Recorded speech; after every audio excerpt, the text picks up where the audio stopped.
Right breaking news చూస్తున్నారు. పాకిస్తాన్కు మరో బిగ్ షాక్ తగిలింది. జైషే మహమ్మద్ చీఫ్ అజహర్ మసూద్ తమ్ముడు అబ్దుల్ రౌఫ్ మసూద్ కూడా ఇవాళ హతమైనట్టు కూడా తెలుస్తుంది.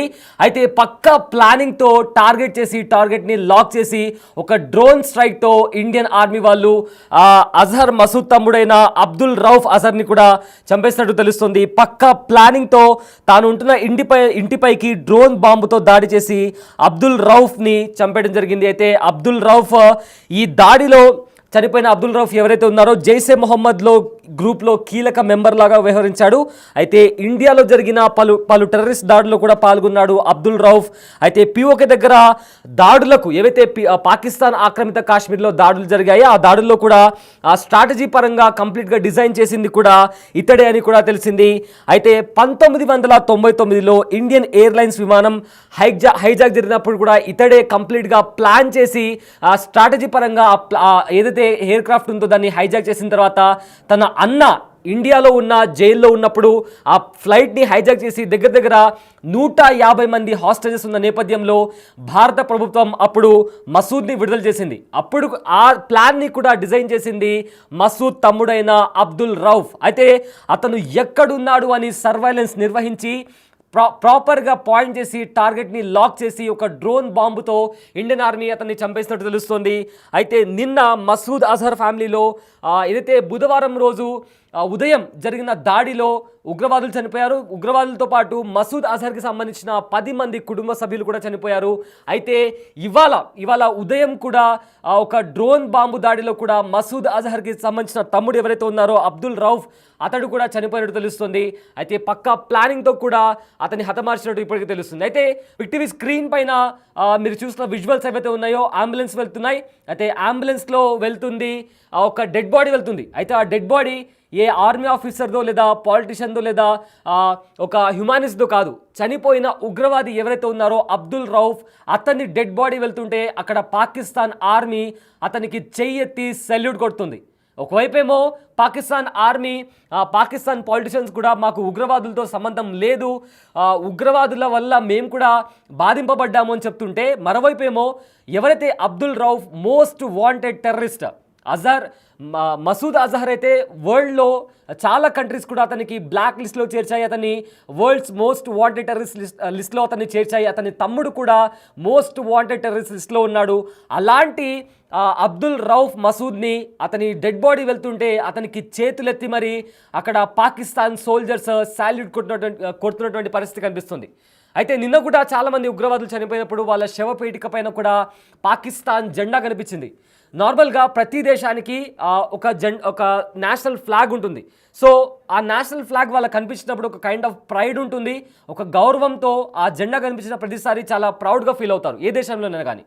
ఒకవేళ ఎవరైనా చనిపోతే ఒక ఉన్నత స్థాయిలో ఉన్న వ్యక్తి చనిపోయినా లేదా ఆ కంట్రీకి సర్వ్ చేసిన ప్రైమ్ మినిస్టరు లేదా జనాలకు సేవ చేసిన వాళ్ళు ఎవరైనా చనిపోతే వాళ్ళ పేటిక పైన ఆ దేశానికి సంబంధించిన జెండా అనేది ప్లేస్ చేసి వాళ్లకు ట్రిబ్యూట్ అనేది వాళ్లకు గౌరవం ఆ రేంజ్లో వాళ్లకు ఇస్తారన్నమాట. కానీ ఇక్కడ పాకిస్తాన్లో చనిపోయిన ఉగ్రవాది అబ్దుల్ రౌఫ్ ఇతను భారతదేశంలో జరిగిన ఎన్నో టెర్రర్ అటాక్ వెనుకల సూత్రధారి. దాంతోపాటు ఇందాక నేను చెప్పినట్టు 1999లో అజహర్ మసూద్ ఇండియాలో ఉన్నప్పుడు అతని ఇండియన్ ఆర్మీ వాళ్ళు అరెస్ట్ చేసినప్పుడు అతన్ని విడిపించడానికి ఒక హైజాక్ జరిగింది. ఆ హైజాక్లో ఆ ఎయిర్ క్రాఫ్ట్లో మొత్తంగా 150 మంది హాస్టేజెస్ ఉన్నారు. సో వాళ్ళని ఆ ఎయిర్ క్రాఫ్ట్ని హైజాక్ చేసి వాళ్ళని పావుగా వాడుకొని మసూద్ అజహర్ని విడిపించాడు అబ్దుల్ రౌఫ్. అలాంటి టెర్రరిస్ట్ చనిపోతే అలాంటి టెర్రరిస్ట్ని కనిపెట్టి సర్వైలెన్స్ చేసి ఇండియన్ ఆర్మీ వాళ్ళు ప్రాపర్ ప్లాన్గా అతన్ని హతమారిస్తే ఇవాళ పాకిస్తాన్ అతన్ని ప్రభుత్వ లాంఛనాలతో సాగనంపుతోంది. అయితే ఇన్ని రోజులు మేము కూడా ఉగ్రవాదం నుంచి పీడింపబడ్డాము, మేము కూడా చాలా కోల్పోయాము, మేము కూడా టెర్రరిజాన్ని అంతం చేయడానికే చూస్తున్నామని చెప్తున్న పాకిస్తాన్ ఇవాళ ఇలా బిహేవ్ చేస్తుంటే ఖచ్చితంగా పహల్గామ్లో ఏదైతే దాడి జరిగిందో ఎన్ఐఏ ఒక రిపోర్ట్ ఇచ్చింది.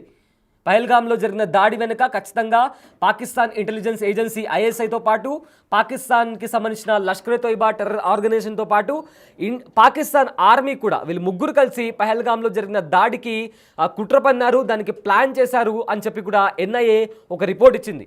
సో ఆ రిపోర్ట్కి స్ట్రాంగ్ ప్రూఫ్ పాకిస్తాన్లో నిన్న ఇవాళ జరిగిన ఇలాంటి సంఘటన అని కూడా మనకు చాలా స్పష్టంగా అర్థమవుతుంది. అయితే బిగ్ టీవీ స్క్రీన్ పైన మనం అబ్దుల్ రౌఫ్కి సంబంధించిన ఫోటోని చూస్తున్నాము. అబ్దుల్ రౌఫ్ తమ్ముడు, అబ్దుల్ రౌఫ్ వాళ్ళ అన్న అజర్ మహమ్మద్, అతని తమ్ముడు అబ్దుల్ రౌఫ్, వాళ్ళ ఇద్దరి ఫోటో కూడా మనం బిగ్ టీవీ స్క్రీన్ పైన చూస్తున్నాము. అయితే ఇంకో బాక్స్లో మనము అతనికి సంబంధించిన శవపేటికని కూడా చూస్తాము. దానిపైన పాకిస్తాన్ నేషనల్ ఫ్లాగ్ని కూడా దాని మీద పెట్టి ప్రభుత్వ లాంఛనాలతో, అందులో మిలిటరీ కూడా హాజరైంది, పాకిస్తాన్ పోలీస్ కూడా అందులో ఉంది. సో నినాదాలు చేస్తూ ప్రభుత్వ లాంఛనాలతో ఎంతో గ్రాండ్గా అతన్ని సాగరంపుతున్న పరిస్థితి కనిపిస్తోంది. అయితే పాకిస్తాన్ ఆర్మీ కావచ్చు లేదా పాకిస్తాన్ పొలిటీషియన్స్ కావచ్చు, మేము ఉగ్రవాదానికి అగేన్స్ట్గా చెప్తున్న పాకిస్తాన్ ఇవాళ అదే టెర్రరిస్టులతో కలిసి వాళ్ళు గాయపడిన టెర్రరిస్టులను వెళ్ళి పరామర్శించడం, చనిపోయిన వాళ్ళ ఎవరైతే ఉగ్రవాదులు ఉన్నారో వాళ్ళ అంత్యక్రియల్లో పాల్గొని వాళ్ళను సాగనంపడం, ఇదంతా చూస్తుంటే ఖచ్చితంగా పాకిస్తాన్ ఉగ్రవాదాన్ని పెంచి పోషిస్తుంది అని చెప్పడానికి ఇంతకంటే బలమైన రుజువు ఇంకోటి ఉండదు. అయితే కంప్లీట్గా పాకిస్తాన్ ఇవాళ ప్రపంచం ముందర నగ్నంగా నిలబడింది. వాళ్ళు ఖచ్చితంగా అక్కడ ఉన్న ఉగ్రవాదాన్ని పెంచి పోషించడమే కాకుండా టెర్రర్ ఆర్గనైజేషన్స్తో స్ట్రాంగ్గా లింక్స్ వాళ్ళకు ఉన్నాయి. అటు పాకిస్తాన్ ఆర్మీతో కావచ్చు లేదా పాకిస్తాన్ గవర్నమెంట్ అఫీషియల్కి కూడా టెర్రర్ ఆర్గనైజేషన్స్తో అండ్ ఆ ఆర్గనైజేషన్స్కి సంబంధించిన ఎవరైతే చీఫ్స్ ఉంటారో మసూద్ అజహర్ కావచ్చు లేదా అతని తమ్ముడు అబ్దుల్ రౌఫ్ కావచ్చు లేదా హఫీజ్ అబ్దుల్ రౌఫ్, సో వీళ్ళందరూ కూడా పాకిస్తాన్ ఆర్మీకి, పాకిస్తాన్ ఇంటెలిజెన్స్ ఏజెన్సీ అయిన ఐఎస్ఐకి, దాంతోపాటు పాకిస్తాన్ ఆర్మీకి కూడా వీళ్ళందరూ చాలా క్లోజ్ అని ఇవన్నీ చూస్తుంటే చాలా స్పష్టంగా అర్థమవుతుంది. సో మొత్తం మీద పహల్గామ్ దాడి జరిగిన తర్వాత భారత్ ఇంకా పాకిస్తాన్ మధ్య టెన్షన్ వాతావరణం కొనసాగుతుంది. అయితే ఖచ్చితంగా ప్రతీకార దాడి ఉంటుందని కూడా భారత్ హెచ్చరిస్తూ వస్తుంది. ఈ నేపథ్యంలో నిన్న బుధవారం ఉదయం 1 o'clock నుంచి 1:45 ఆ ప్రాంతంలో భారత త్రివిధ దళాలు పాకిస్తాన్, అదేవిధంగా పాకిస్తాన్ ఆక్రమిత కాశ్మీర్లో కూడా మెరుపు దాడులు చేశాయి. అందులో 100కి పైగా ఉగ్రవాదులు చనిపోయినట్టు తెలుస్తుంది. అదేవిధంగా చాలామంది కూడా గాయపడ్డారు. ఈ గాయపడిన నేపథ్యంలో పాకిస్తాన్ ఆర్మీకి సంబంధించిన హయ్యర్ అఫీషియల్స్ వాళ్ళని అక్కడికి వెళ్ళి హాస్పిటల్కి వెళ్ళి పరామర్శించారు. అండ్ ఆల్సో ఎవరైతే చనిపోయారో వాళ్లకు ప్రభుత్వ లాంఛనాలతో వాళ్ళ శవపేటిక పైన పాకిస్తాన్ ఫ్లాగ్ పెట్టి వాళ్ళ అంత్యక్రియలను నిర్వహించారు. అండ్ ఇవాళ కూడా పాకిస్తాన్లో 9 చోట్ల డ్రోన్ అటాక్స్ జరిగాయి. లాహోర్ కావచ్చు, కరాచీ కావచ్చు, సియాల్కోట్ కావచ్చు, ఇలాంటి పలు ప్రాంతాల్లో 12 డ్రోన్ బాంబులతో అటాక్స్ జరిగాయి. ఈ అటాక్లో అజహర్ మసూద్కి తమ్ముడైన అబ్దుల్ రౌఫ్ని కూడా డ్రోన్ బాంబుతో భారత బలగాలు హతమార్చాయన్న సమాచారం బయటకు వస్తుంది.